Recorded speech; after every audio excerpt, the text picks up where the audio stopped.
कपिल शास्त्री जी महाराज, जिनकी अमृतमयी वाणी से आज 5 दिन बीत रहे हैं। आज पंचम दिवस के वेला में हम लोग महाराज श्री के अमृतमयी वाणी से कथा का रसापान कर रहे हैं। और जो भक्तगण माँ भगवती के दरबार में नहीं आ पा रहे हैं, तो उन लोगों के लिए भी उत्तम व्यवस्था की गई है। गुरुर् विष्णु गुरुर्देव महेश्वरा, गुरुर्साक्षात् परब्रह्म तस्मै श्री गुरवे।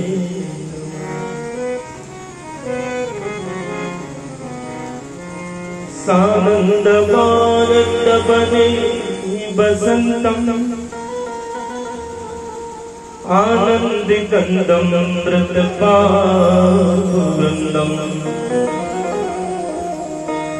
वाराणसीनाथमनाथनाथम् श्रीविश्वनाथं शरणं प्रपद्ये। या देवी सर्वभूतेषु बुद्धिरूपेण संस्थिता, नमस्तस्यै नमस्तस्यै नमस्तस्यै नमो नमः।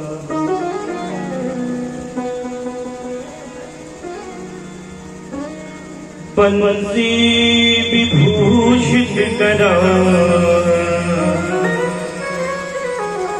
नवनीरगाहा, पीताम्बरातरुणबिम्बफलाधरोष्ठा, पूर्णेन्दु सुन्दर मुखादर बिन्दुनेत्रा, कृष्णात् पदं किमपि तत्त्वमहं न जाने।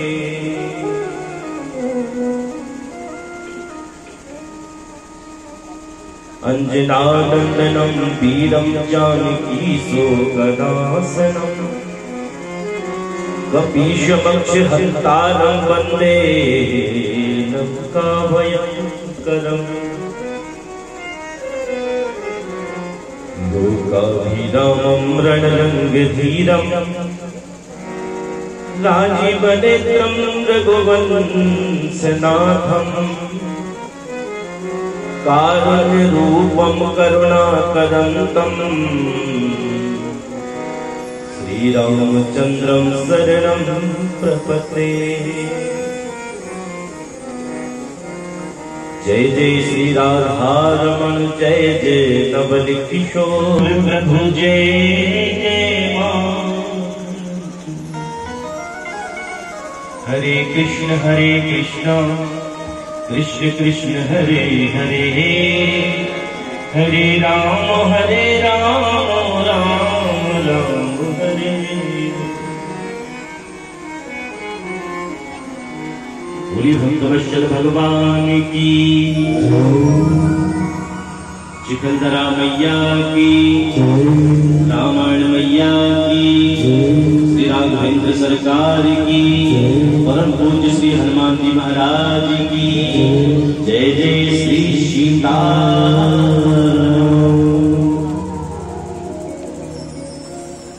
परम मंगलमय परात्पर के सुरतृणावरणालय भक्तवान कल्पतरु तरत वृंद पीताम्बरधारी भगवान राघवेंद्र सरकार का ये वास्तव स्वरूप श्री रामचरितमानस,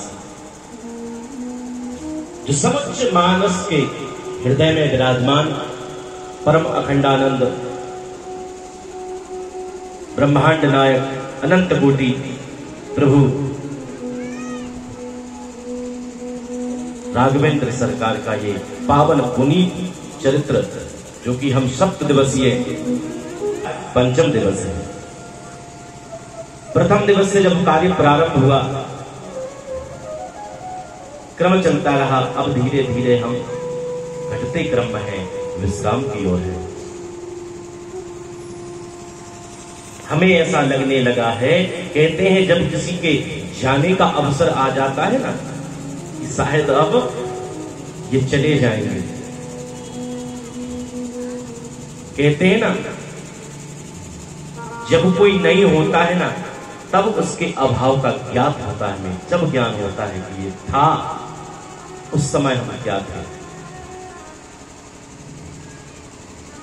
तो ये तो भगवान के पावन चरित्र हैं जिनका हम श्रवण कर रहे हैं। पता है संसार में धन्यवाद का पात्र कौन होता है? जो संसार में हमारी कोई थोड़ी सी सहायता कर दे। मैं बारंबार कहता हूं, हम उसको बहुत बड़ा धन्यवाद देते हैं, ढेर लगा देते हैं धन्यवाद की, उसकी प्रतिभाओं की। परंतु मैं इस व्यासपीठ से धन्यवाद देता हूं इन समस्त आयोजकों के लिए सर्वप्रथम। क्यों? कहते हैं वो बहुत बड़भागी है जो भगवान के कथन के लिए, भगवान की कथाओं के लिए और भगवान के चरित्रों के लिए, पुण्य कर्म के लिए, धर्म कर्म के लिए अगर किसी को प्रेरित करें। बहुत बड़ी बात है। आजकल किसी को बुरे कर्मों के लिए नहीं बोला जाता कि तू बुरा कर्म कर, स्वतः ही करता है व्यक्ति। परंतु धर्म कार्यों के लिए, पुण्य कार्यों के लिए उसको प्रेरित करना पड़ता है, बार बार जगाना पड़ता है। तो इन आयोजकों ने कितना सुंदर कार्य किया। जीवन व्यतीत हो जाता है, कोई व्यक्ति छोटा सा उत्सव भी नहीं करा पाता।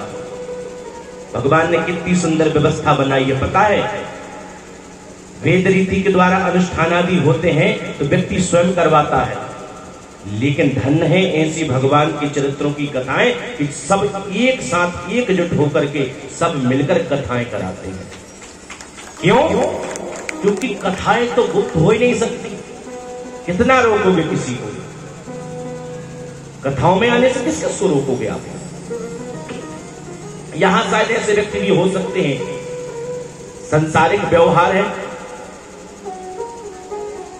कोई एक दूसरे से चाहे बात भी ना करता हो, ना कभी मिलता हो, लेकिन धन्य है ऐसे भगवान के पावन चरित्र की कथाएं कि सब लोग एकत्रित होकर के एक साथ बैठ करके भगवान के चरित्रों की कथाओं का रसपान करते हैं। तो बारंबार साधुवाद के पात्र हैं ये सभी, और आप सभी भक्तगण श्रोताओं भी। कहां मिलते हैं हमें ऐसे अनुष्ठान, ऐसी कथाएं? सबसे पहले बारंबार मैं इस भूमि को प्रणाम करता हूं। ऐसी पुण्य भारत भूमि का एक क्षेत्र महाराष्ट्र और ये पहाड़ी क्षेत्र चिखलदरा, आए हुए समस्त श्रोताजनों के हृदय में ठाकुर जी विराजमान, आप सभी का उस व्यासपीठ की ओर से बारंबार हार्दिक हृदय से अभिनंदन। समस्त भक्तजनों के चरणों में मेरा प्रणाम। ये अद्भुत स्वयं एक श्रृंगार लेकर के उत्पन्न हुई मां चिखलदरा, इनने स्वयं अपना श्रृंगार लेकर के उत्पन्न हुई है। वाह, पहाड़ों की रानी। तो इन माता के चरणों में मेरा बारंबार कोटि कोटि प्रणाम।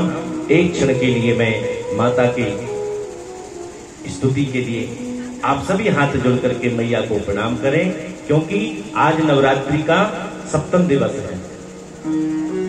नवरात्रि का सप्तम दिवस है, कथा का पंचम। रात में मैंने चर्चा की थी, आज काल रात्रि का दिन है, यानी सप्तमम काल रात्रि थी। देवी के जो 9 रूप हैं उनमें 7वां काल रात्रि का रूप होता है। पता नहीं 7 दिन का जो जीवन है, इन 7 दिनों के अंदर किसके कब प्राण निकल जाए, कब संसार छोड़ करके चला जाए। किसी के पास 8वां दिन नहीं है, के पास 7 ही दिन है। तो मां के चरणों में बारंबार प्रणाम। नाराधितासि विधिनो विविधोपचारै किमिरुक्ष चिंतन परै न कृतं वचो भी स्यामे त्वमेव यदि किंचन मय्यनाथे धत्से कृपामुचितमम्ब परं तवैव। मत्समापातिकी नास्ति पापग्नि त्वत्समानैः एवं ज्ञात्वा महादेवी यथा योग्यम्।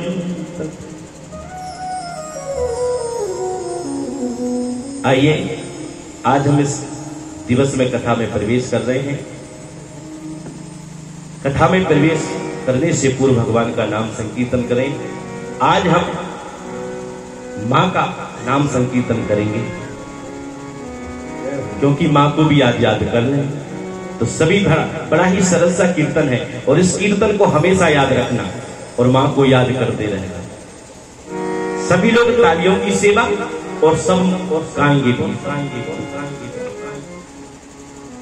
अम्बे अम्बे बोलो जय जगदम्बे अम्बे बोलो।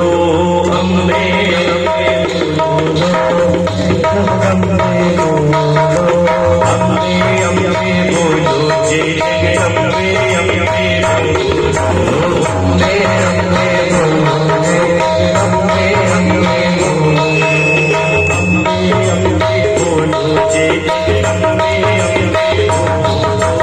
अम्बे अम्बे बोलो जय जगदम्बे अम्बे बोलो। अम्बे अम्बे बोलो जय जगदम्बे अम्बे बोलो। अम्बे अम्बे बोलो जय जगदम्बे अम्बे बोलो। अम्बे अम्बे बोलो जय जगदम्बे अम्बे बोलो। अम्बे अम्बे बोलो जय जगदम्बे अम्बे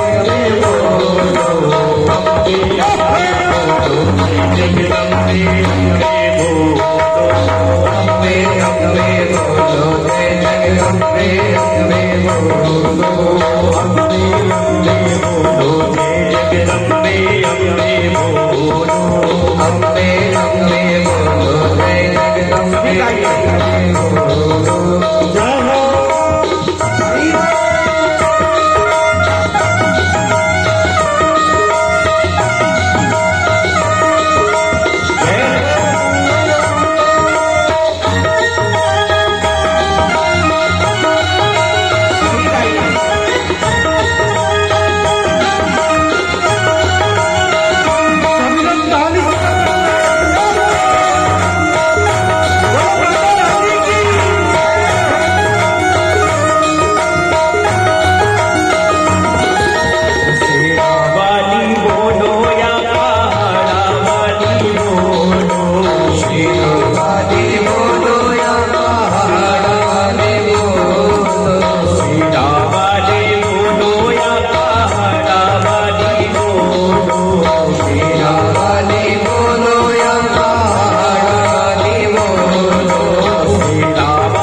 तो हृदय से नहीं कि माँ आपने हमारी ये मनोकामना बड़ी ही पूर्ण की है कि ऐसे नवरात्र में भी भगवान की कथा के चरित्रों का श्रवण करने का हमें सौभाग्य प्राप्त हुआ है।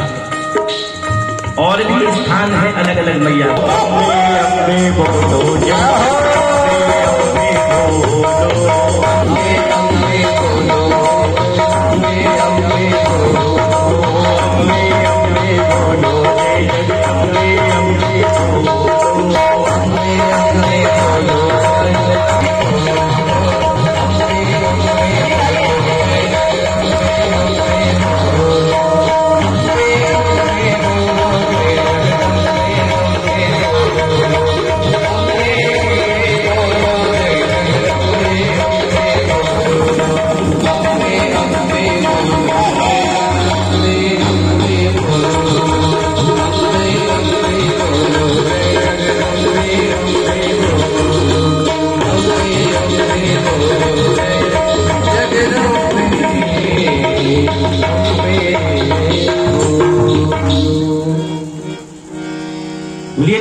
प्रकार भगवान इस धराधाम पर अवतार लेकर के पधारते हैं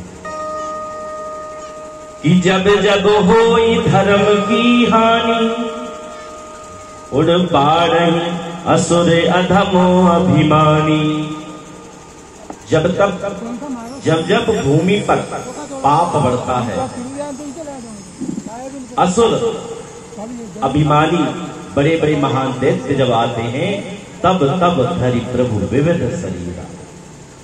तब तब भगवान इस धराधाम पर अनेकानेक अवतार लेकर के पधारते हैं और हरहि कृपा निधि सज्जन प्रिया, भक्तों को सुख प्रदान करने के लिए इस भूमि पर भगवान अनेकानेक अवतार लेकर के प्रकट होते हैं।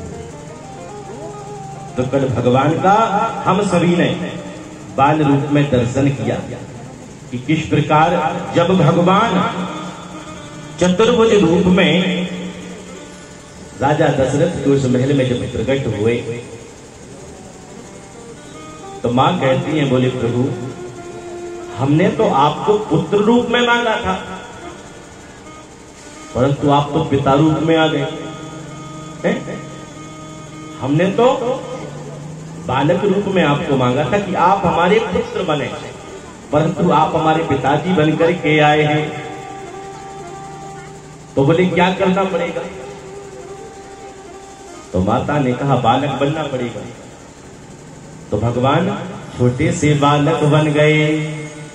अब बालक जब शिकियां होता है तो बालक का रुदन सुनाई देता है।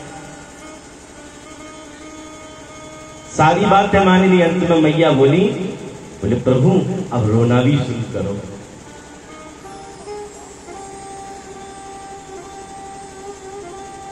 सुनी वचन सुजाना रोदन खाना। भगवान रोने लग जाते हैं। अब जैसे ही रोने की आवाज सुनाई दी तो बाहर सबको पता चल गया कि भगवान आ गए हैं। बोली राघवेंद्र सरकार की, चारों भैयाओं की सुंदर। आपको नहीं आया? सबको आया। जब संसार में एक बात बताइए, ये देखिए मैं एक बात बताऊं यथार्थ, कि जब तक हम कथाओं को अपने हृदय से भाव से नहीं लेंगे ना, तब तक तो एक ये कहानी के स्वरूप ही होगी। वास्तव में ये कथा ही है। हम सुनाते जा रहे हैं, आप सुनते जा रहे हैं। कभी हंसने की बात आई तो हंस लिया, न सुनते चले जा रहे हैं। लेकिन जब तक हम इसे भाव से नहीं समझेंगे, तब तक इसके भाव में नहीं डूबेंगे, जब तक इसका आनंद नहीं ले पाएंगे। आपने देखा होगा जब एक्टर लोग टीवी सीरियल बनाते हैं, फिल्म बनाते हैं, उसमें कैसे डूब जाते हैं आप समझ सकते हो? बिल्कुल ऐसा लगता है जैसे मान लो ये साक्षात बिल्कुल सच्ची घटना हो, सब कुछ सच्चा सच्चा हो रहा है, लेकिन वह अपने उस कार्य में पूर्ण डूब जाते हैं। ऐसे ही हमें इसमें डूब जाना है कि हाँ वास्तव में इस लीला को हमें समझना होगा। जब संसार में कोई बच्चा जन्म लेता है, हमारे घर में कोई पुत्र जन्म लेता है, हमारी खुशी कहाँ होती बताओ? कितनी खुशी होती हमें, हमारी खुशियों का ठिकाना नहीं होता। लेकिन वहां अवध में तो साक्षात परब्रह्म परमेश्वर ने अवतार लिया है राम रूप में। राम तो साक्षात परब्रह्म है। 16 कलाओं के साथ भगवान श्री राम आज अवध में अवतार लेते हैं और कहते हैं कि भगवान अकेले नहीं आए, अपने भक्तों को साथ में लेकर के पधारे हैं। जो भाग दिए थे, कैकेयी के यहां भी एक पुत्र ने जन्म लिया और दोनों ने जो 2 भाग करके सुमित्रा को दिए थे, उससे भी 2 पुत्र हुए उनके यहां। 4 बालकों का जन्म लिया। कल हमने गाया था ना, अवध के यहां भगवान ने जब भगवान ने अवतार लिया, जन्मे हैं 4 भैया। अकेले अकेले नहीं आए,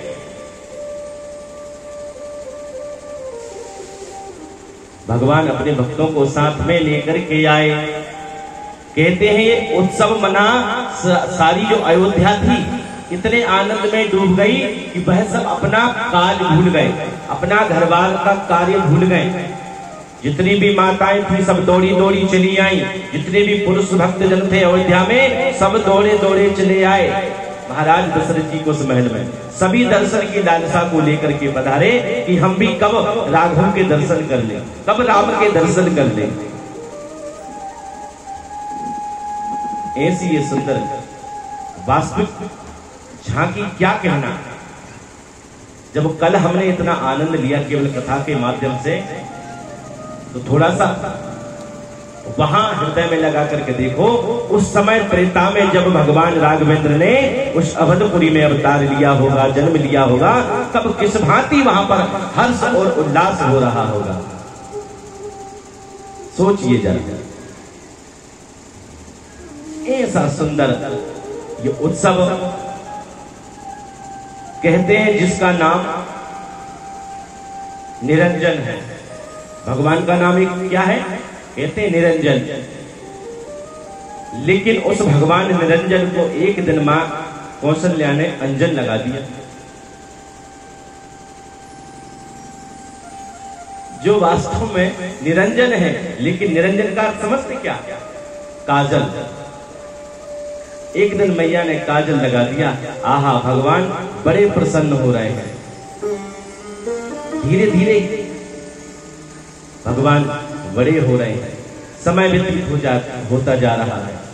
बड़े आनंद से कहते हैं ये जो चरित्र है ना, ये बहुत समय तक चलता रहा। एक दिन की बात है, यह अवसर उत्सव मन ही रहा था कि वहां पर क्या देखते हैं कि भगवान ने कब अवतार दिया था? दिन के 12। भगवान ने कब अवतार लिया था? समय था नवमी तिथि मधुमास, यानी ये हमारा नववर्ष। हमारा नववर्ष कब है? ये नववर्ष तो प्रारंभ हुआ है, सब कुछ नया नया। और सबसे बड़ी चीज नया क्या? बोले हमें कथा श्रवण करने के लिए मिली।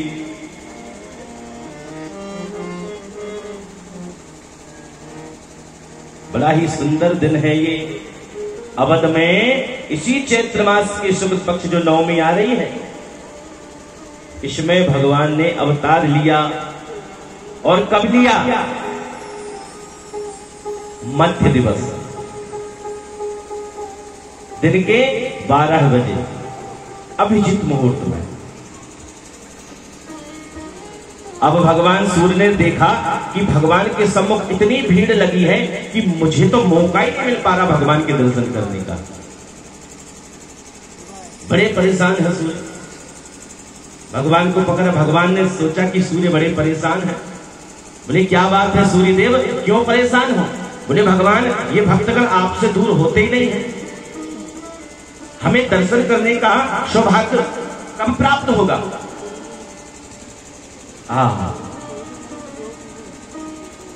मास दिवस कर दिवस भामरम न जाने कोई,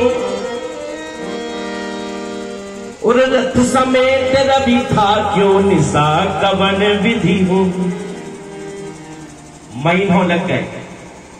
विश्वास करिएगा, रामचरितमानस में गोसाई जी लिख रहे हैं अपने शब्दों में कि महीनों निकल गए। ये किसी को भान होने ही नहीं दिया कि रात तो हो ही नहीं रही है, दिन ही दिन चल रहा है। तुलसीदास जी कह रहे शब्दों में कि महीनों निकल गए, सूर्य अपने स्थान से हटे ही नहीं। क्योंकि ये यथार्थ सत्य है, जो भी भगवान के उस दृश्य को, भगवान की उस छवि को एक बार देख ले तो आंखों को हटाया नहीं जाता। ये तो बस सिर्फ भाव की बात है। हृदय से जानकर के देखिए, अगर हमें कभी वास्तव में भगवान के दर्शन हो जाए, होंगे, पर कब? जब भगवान की उस छवि को हम हृदय में बसा लेंगे। ऐसी सुंदर भगवान की छवि, आंखें ही नहीं हटती हैं। अब समस्या क्या है? चंद्रमा बार बार आग्रह कर रहे हैं, बोले प्रभु हम भी आपके प्रिय हैं, हम भी आपके भक्त हैं, क्या हमें मौका प्राप्त नहीं होगा? क्या आप लोग कभी भगवान से ये विनती नहीं करते कि भगवान वह दिन कब आएगा जब आप हमें दर्शन देंगे? क्या कभी ऐसा संयोग भी बनेगा? क्या कभी हृदय भाव से भगवान को भजा भी है हमने या नहीं? मेरे प्यारे भक्तों, कुछ नहीं है संसार में, सारे भोग करके देख लीजिए, सबका नशा उतर जाता है।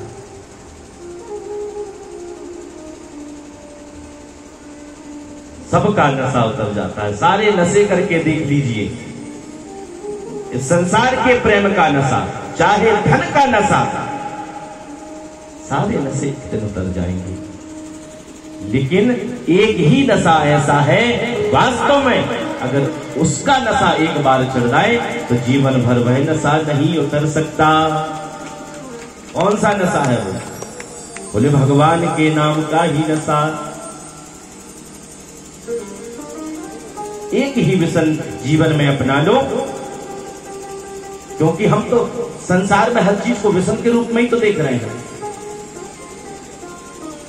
परमात्मा को हृदय में बिठा लो, इससे बड़ा कोई कार्य नहीं है।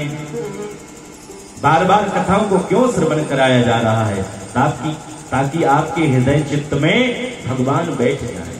जन्म जन्म मुनि जतन करा, ये बार बार एक ही जन्म में, जन्म जन्म की बात नहीं, एक ही जन्म में आपको बार बार कथाओं का श्रवण कराया जा रहा है। कथाओं से हित भी है, ऐसा नहीं है, कई हित हैं। अच्छा एक बात पूछे आपसे, कथाओं से लाभ क्या क्या है ये बताओ, कितने लाभ हैं? थोड़े समय के लिए भगवान को याद कर लेते हैं, ठीक, संसारिक जीव है, भगवान को भूल जाते हैं। लेकिन कथाओं के द्वारा थोड़े समय के लिए हम यहाँ सभी लोग इकट्ठे बैठ करके, एकत्रित होकर के कथाओं का श्रवण कर लेते हैं। ये कितनी अच्छी बात है, ये फायदा है। ये धर्म की बात है। हमारे सनातन धर्म से, वास्तव में हमारा सनातन धर्म ऐसा धर्म है, इस धर्म के द्वारा ही लाभ भी प्राप्त होते हैं। अब बोले लाभ कैसे महाराज? यजमानों का कल्याण हो, भक्तों का हित हो। अच्छा एक बात बताएं, ये जो टेंट लगा हुआ है,